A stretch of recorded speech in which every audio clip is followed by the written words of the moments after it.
Bom dia. Quinta-feira. Hoje é quinta-feira. Osasco, Brasil. Planeta Terra sob pandemia da Covid-19.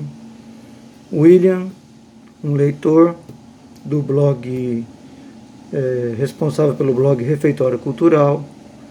Bom dia a todas e todos. Esse é o Café com Leitura.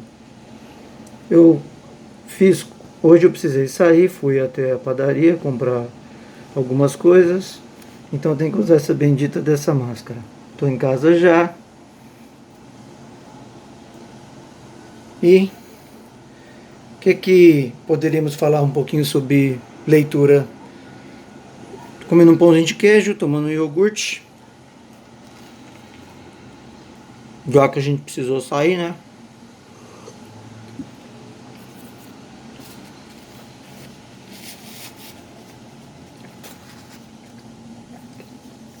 De manhãzinha eu fiz a minha leitura da novela do Decameron.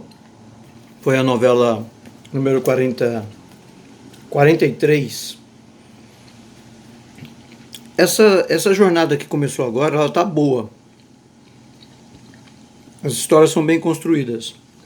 A jornada anterior eu não gostei muito. Essa aqui, a história é a seguinte. Pedro Bocamazza foge com Agnolela. Tem um encontro com ladrões. A jovem escapa por uma selva e é levada a um castelo. Pedro é preso. Em seguida, ele consegue fugir, foge das mãos dos ladrões. E em seguida, há algumas aventuras. Vai ter no mesmo castelo onde a Agnolela está.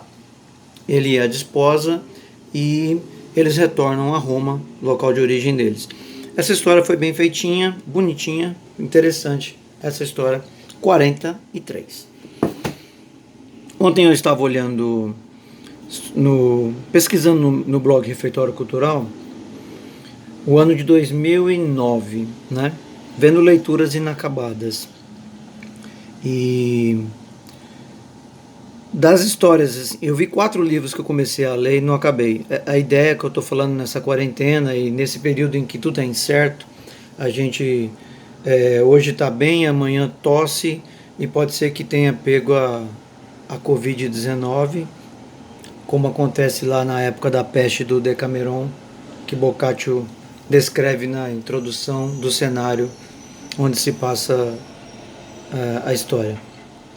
Aí eu estava vendo 4 livros, quer dizer, não vai ser fácil de eu ser acabativo, eu quero ser mais acabativo, terminar os grandes livros que eu comecei a ler e fiquei lendo durante muito tempo, mas nunca terminei, né? Aí eu vi 4 livros em 2009 que eu estava lendo, dessa vez nenhum é de romance, né? Nenhum é um romance, são mais histórias de política, história, sociedade, etc. Aí estava vendo um deles que eu comecei a ler, Mariátegui, Vida e Obra. Mariátegui é um intelectual peruano. Aliás, no meu café com leitura de ontem, um dos comentários foi de um grande companheiro que eu conheci na OIT, num curso que fizemos na OIT em Turim, Itália, e na Espanha em 2009, Oscar Alarcón. Companheiro, ele deixou um saludo para mim. Companheiro, muita salud a tu e tus companheiros e companheiras, tu família. E estamos juntos em las luchas por um mundo melhor, ok? Mariátegui, sei que o Oscar é um especialista em Mariátegui, um grande líder peruano. Comecei a ler. Aí, outra obra que eu li, ela é em 3 partes, famosíssima, Os Sertões, de Euclides da Cunha. Hoje, com o meu olhar, eu sei que a leitura de Euclides tem que ser muito crítica, como foram as próprias aulas no Brasil 247.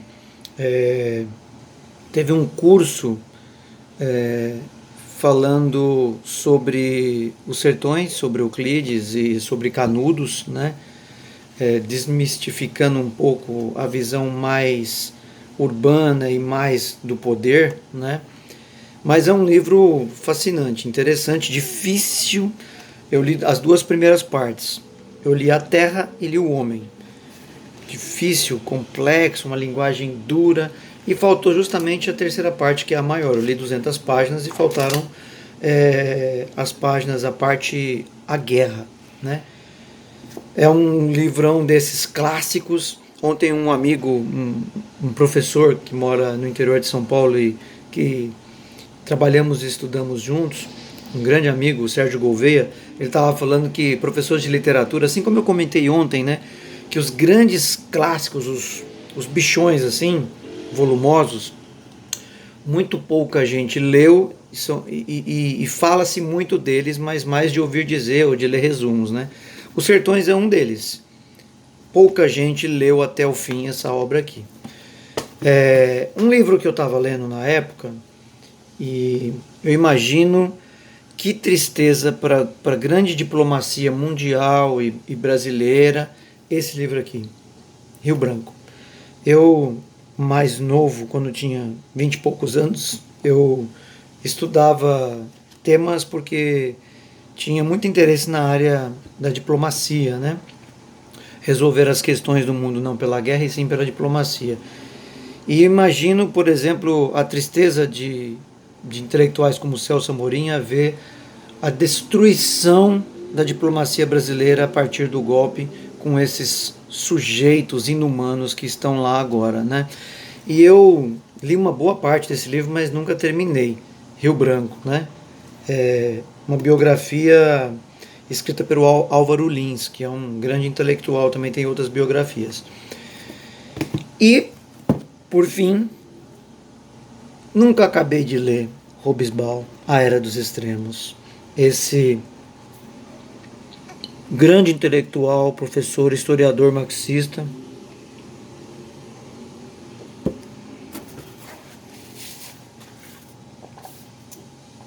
Café é assim, né? Esse aqui também eu li cerca de 200 páginas, mas nunca acabei o bichão. Eu parei no capítulo que vai tratar sobre a arte.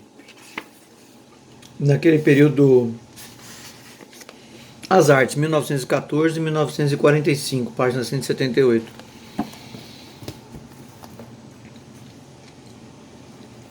Qual eu poderia pegar para acabar? Seria um desses, porque tem que pegar e ir firme, né? Não é fácil. Eu tenho o prazo até hoje para entregar um trabalho também que a professora nossa de japonês da USP mandou para nós, algumas sugestões para começar a aprender um pouquinho de kanji. Eu estou muito relapso, eu comecei a fazer japonês para desenvolver o cérebro depois dos 50 anos. Mas eu, desde quando entrou essa pandemia, essa quarentena e tudo, eu dei baixou um pouco o pique, né? Esse tipo de coisa, a gente fica com altos e baixos. Mas assim, vamos ver se eu faço hoje, eu dedico o dia a estudar japonês e fazer o trabalho que eu tenho para fazer até meia-noite, mandando pela internet. Mas são grandes livros, um deles eu quero pegar para ler, talvez um desses, eu já separei vários livros lá de histórias iniciadas e não terminadas, inclusive romances que tem vários. Mas estou pensando qual é o próximo que eu pego depois que eu acabei os dois que eu estava lendo dias atrás, né? Beijos e abraços a todos e todas. Leiam, leiam. Isso é uma coisa que pode nos ajudar a superar esse novo mundo. Gente, que saco a tal da higienização desse mundo pós-Covid-19, né?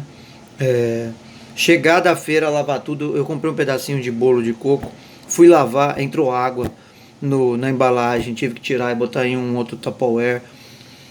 Lavar a embalagem, limpar, trocar, botar num saquinho os pães, o pão de queijo, os frios. Que saco esse negócio de higienização. Mas sei que é necessário, né? A gente tem que fazer esse esforço. A vida, a gente tem que achar isso aqui, ó, para tentar dar um ânimo na gente. Depois de tanto tempo de luta como eu que tive na lide sindical durante quase 2 décadas e a gente tem que sobreviver, porque temos que recomeçar o mundo. Beijos e abraços a todos. É lógico que quando o vídeo chega já passou o horário do café da manhã, mas fiquem em casa, se cuidem, a pandemia ainda está chegando está não crescendo, está muito perigoso. A gente está chegando a 300 mil pessoas mortas no mundo, quase 4 milhões e meio de infectados. O Brasil já está na 6ª posição de maiores infectados. A coisa vai longe, é muito complicada. Cuidem-se. Vamos tentar resgatar os valores humanos nas pessoas, ok?